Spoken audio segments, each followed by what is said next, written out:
Eccoci qua, terzo piano del centro commerciale Torri d'Europa per conoscere i mister che si iscrivono a questo ultimo casting per i ragazzi. Per le ragazze c'è ancora un sabato, ma per i mister questa è proprio l'ultima occasione e oggi sono arrivati davvero in tantissimi. Tu come ti chiami? Poi ti chiedo anche il tuo numero. Mi chiamo Claudio. Il numero non di telefono, è il numero di iscrizione al concorso. Il 48. Ok, come sei arrivata mister Topolini? Ma sono arrivato, diciamo, comunque una cosa abbastanza conosciuta, no? L'ho conosciuta all'età di 12 anni, diciamo, perciò. E stai aspettando da quella volta che finalmente il concorso si sdoppi e apri anche ai ragazzi, mi pare di capire.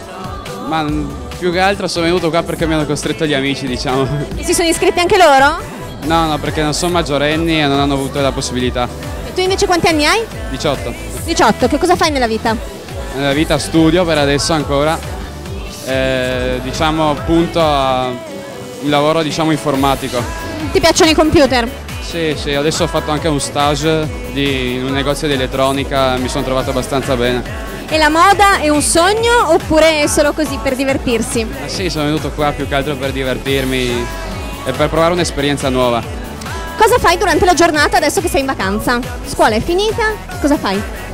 Dormo, vado al bagno e vado alle feste di sera, come tutti, diciamo. E quindi anche vita notturna, dormi fino a tardi? Sì, abbastanza. Senti, il tuo carattere com'è? Un tuo pregio o un tuo difetto?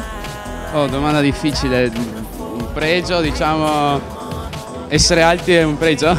Essere alti è un pregio, però non è il carattere. Il carattere non so, diciamo, sono abbastanza solare. Un tuo difetto invece? Il difetto, certe volte reagisco male. Un po' permaloso. Senti, sei fidanzato? No, sono single. Hai segno zodiacale? Toro. Perfetto, vuoi salutare qualcuno? Saluto i miei amici, in particolare Dean, Andrea,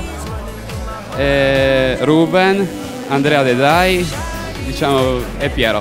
Sono tantissimi, li salutiamo. Ciao da mister Topolini. Singing like